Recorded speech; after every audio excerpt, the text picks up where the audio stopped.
ଜୟ ଜଗନ୍ନାଥ ଦର୍ଶକ ବନ୍ଧୁ।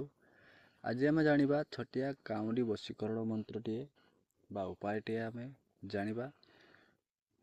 ଦେଖନ୍ତୁ, ଏହାର କାମାକ୍ଷା ପୀଠର ଏକ ପ୍ରଧାନ କାଉଁରୀ ବିଦ୍ୟା, ଏହାର ପ୍ରୟୋଗ ମଧ୍ୟ ଅଦ୍ଭୁତ।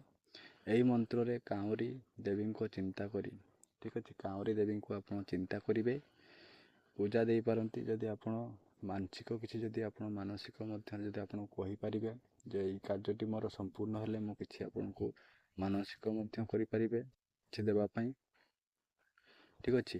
ଏହି ମନ୍ତ୍ର ଆପଣ ଶୁକ୍ରବାର ଦିନ ସଫଳ କାର୍ଯ୍ୟ ହୁଏ। ଏହି ମନ୍ତ୍ରଟି ଆପଣ ଶୁକ୍ରବାର ଦିନ ଏହି ମନ୍ତ୍ରଟି ଆପଣ ଜପ କରିବେ। ଦେଖନ୍ତୁ, 108 ଥର ଜପ କରି ଯାହାର ନାମ ଉଚ୍ଚାରଣ କରାଯାଏ ସେ ସମୋହିତ ହୋଇଉଠେ।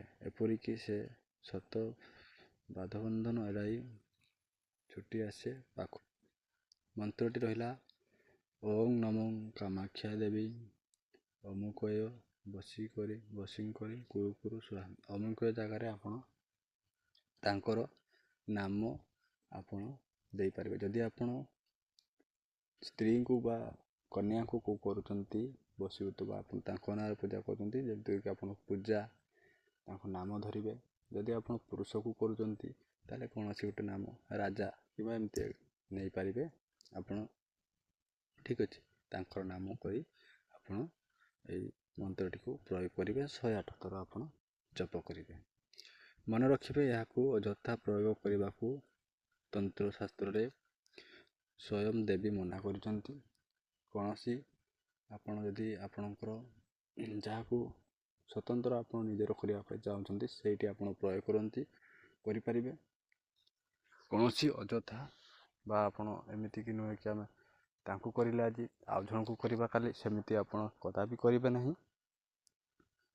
ସେପରି କରିଲେ ଆପଣଙ୍କ ପାଖରେ ମା ମଧ୍ୟ ଆପଣଙ୍କୁ କେବେ କ୍ଷମା କରିବେ ନାହିଁ, କିମ୍ବା ପ୍ରୟୋଗ ଆପଣଙ୍କ ପାଖରେ ଅତ୍ୟଧିକ କାମ କରିବ ନାହିଁ। ଆପଣଙ୍କର ମନ ସିଦ୍ଧ ରହିବା ଦରକାର, ବା ଆପଣ ଯେଉଁ କାମଟି କରୁଛନ୍ତି ପାଇବାକୁ, ଯିଏକି ଆପଣଙ୍କୁ ନିଜର କରିବା ପାଇଁ ଚାହୁଁଛନ୍ତି, ତାଙ୍କୁ ହିଁ ଆପଣ ପ୍ରୟୋଗ କରନ୍ତୁ।